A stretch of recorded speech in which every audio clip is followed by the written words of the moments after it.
नमस्कार, top 10 news में आपका स्वागत है। मैं हूं राम सकल यादव। आइए दिखाते हैं आपको आज की छोटी बड़ी खबरें।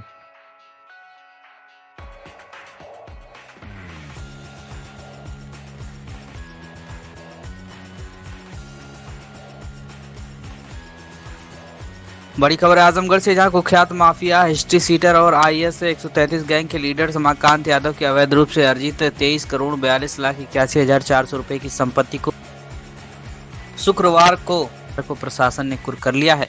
जिला मजिस्ट्रेट रविंद्र कुमार के आदेश पर गैंगस्टर एक्ट के तहत थाना तरवलिया क्षेत्र के बसई अशरफपुर गांव में यह कार्रवाई अपर पुलिस अधीक्षक ग्रामीण चिराग जैन और तहसीलदार फूलपुर कमल कुमार सिंह के नेतृत्व में की गई है।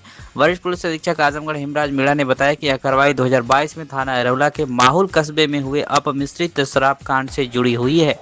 इसमें 7 लोगों की मौत हो गई थी और कई अन्य के बीमार होने की घटना हुई थी। इस मामले में दर्ज मुकदमे में रमाकांत यादव सहित 13 आरोपियों के नाम सामने आए थे। रमाकांत वर्तमान में फतेहगढ़ केंद्रीय कारागार में बंद हैं। पुलिस और जिला प्रशासन की संयुक्त बैठक में गैंग चार्ट अनुमोदित कर रमाकांत समेत 4 अन्य अपराधियों को गैंग में शामिल किया गया था। वहीं इस मामले में एसएसपी ने बताया कि रमाकांत यादव ने अपने गैंग के साथ मिलकर अवैध शराब निर्माण, लूट, हत्या और अपहरण जैसे जघन्य अपराधों से अर्जित धन से संपत्तियां खरीदी थी।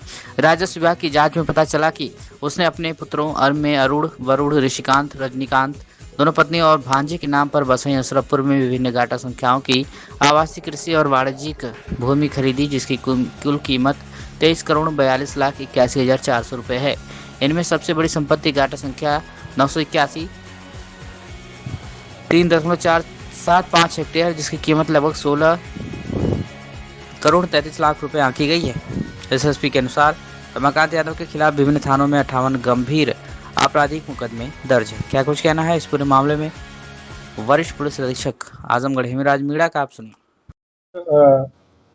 जनपद आजमगढ़ में जिलाधिकारी आजमगढ़ के दिनांक 11/6/2025 के आदेश के तहत जनपद के जो माफिया हिस्ट्री सीटर संख्या 30/30A और आईएस गैंग 133 के गैंग लीडर रमाकांत यादव के द्वारा अपराध से अर्जित संपत्ति का आज कुर्की की कार्रवाई की गई है। आपको जानकारी के लिए बता दें, 21/2/2022 को जनपद में एक बड़ी अपने शराब पीने की वजह से एक बड़ी दुर्घटना हुई थी, जिसमें 7 लोगों की मृत्यु हुई थी और उसमें करीब 5 लोगों के विरुद्ध मुकदमा पंजीकृत किया गया था। और उसके बाद में उसी मुकदमे पे 2022 में ही गैंगस्टर एक्ट का मुकदमा भी पंजीकृत किया गया था, जिसमें रमाकांत यादव और उसके अन्य 12 साथियों के ऊपर गैंगस्टर एक्ट की कार्रवाई की गई थी।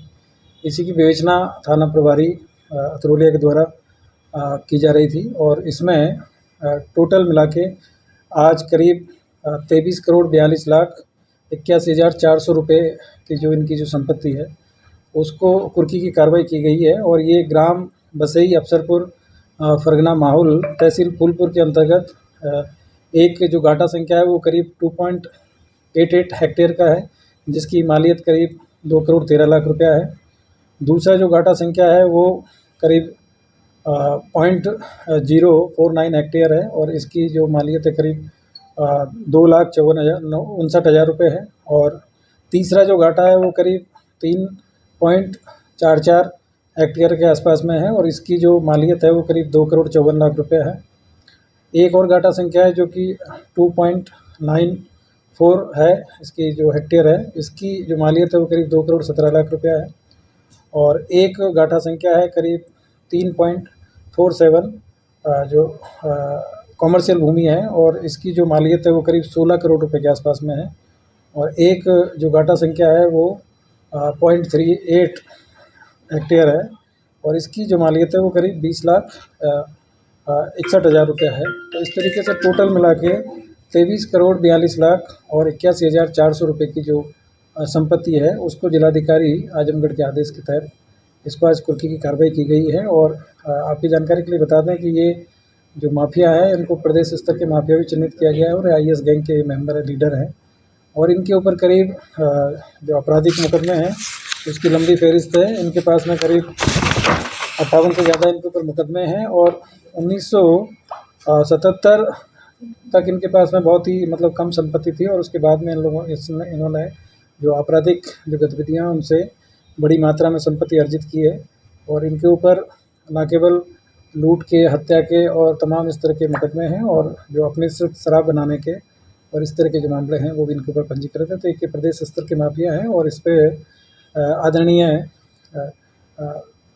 डीजीपी महोदय, आदरणीय डीजी एलओ महोदय और एडीजी जॉन महोदय, डीआईजी महोदय के निर्देश के क्रम में और माननीय मुख्यमंत्री जी के द्वारा जो माफियाओं के विरुद्ध जो कार्रवाई की जा रही है उसके तहत ये कार्रवाई की गई है और जो जनपद आजमगढ़ है, यहाँ की जो कानून व्यवस्था है उसको सुदृढ़ करने के लिए और इस तरह के जो माफिया राज जो यहाँ पे पहले चलता था, इस तरह के लोग हैं उनको खिलाफ ये कार्रवाई की गई है, जिससे कि प्रदेश में और ज़िले में जो कानून व्यवस्था है उसकी स्थिति को अक्षुण्ण बनाए रखा जा सके और आम आदमी है उसको अपनी मेहनत की कमाई से जो चीज़ें करते हैं और मेहनत से सारी चीज़ें आगे करने के लिए प्रेरित करने के लिए इस तरह की जो कार्रवाई है, इस तरह की जो बहुत ही विख्यात ये यहाँ पे रहे हैं और इनका जो टेरर था उसकी वजह से तमाम लोग यहाँ इनसे परेशान थे, तो इनके खिलाफ कार्रवाई की गई। वर्तमान में जो ये माफिया हैं ये फतेहगढ़ जेल में अभी निरुद्ध है। जिस तरह से सर कार्रवाई हुई, इतनी बड़े लेवल पे कार्रवाई हुई, इसका रखरखाव या इस पे किस तरह की निगरानी रहेगी भविष्य? देखिए इनकी जो प्रॉपर्टी है उसको आज वहाँ पे मौके पे जाके और पूरी उसके साथ में जो कानूनी प्रक्रिया है उसके साथ में इनको कुछ किया गया है और संबंधित मजिस्ट्रेट है उनको इनका जो रखरखाव के लिए उनको जिलाधिकारी महोदय के द्वारा नियुक्त किया गया है। पुलिस जो लोकल पुलिस है थाने की जो वो इनकी जो रखवाली करेगी और कोई भी इस तरह की चीज़ होती है तो उसकी निगरानी पुलिस के द्वारा इसमें लगातार की जाएगी। आगे भी कुछ इनके ऊपर कार्रवाई का चल रहा है? अभी और भी इनकी कुछ संपत्तियां हैं जिनको कि चिन्हित किया गया है, उनमें भी इसमें। क्या आप अपने बच्चे के उज्जवल भविष्य की तलाश में हैं? तो आइए सेंट्रल पब्लिक स्कूल में, जो सीबीएसई 10+2 नई दिल्ली से मान्यता प्राप्त एक प्रतिष्ठित विद्यालय है।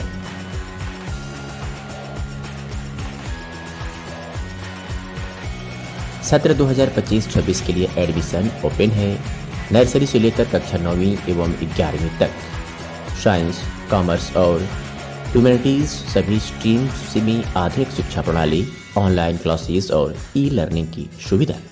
जिले के टॉपर्स यहीं से निकलते हैं और अब बारी है आपके बच्चे की।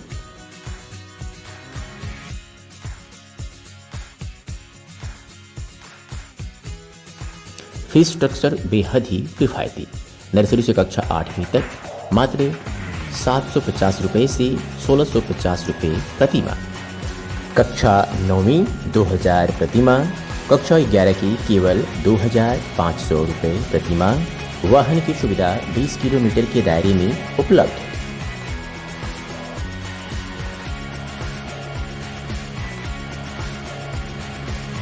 पूरी तरह से सुरक्षित और टेक्नोलॉजी संपन्न कैंपस। स्थान जाफरपुर नियर कौनसीराम आवास कॉलोनी, आजमगढ़।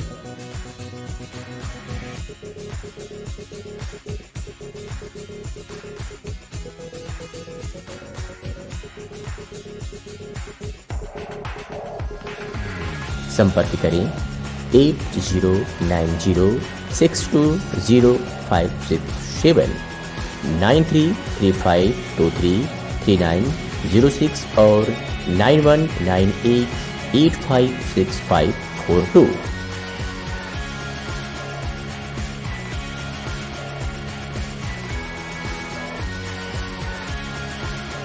इसके प्रधानाचार्य हैं Rakesh Singh. Central public school, आपके बच्चे का भविष्य हमारी जिम्मेदारी।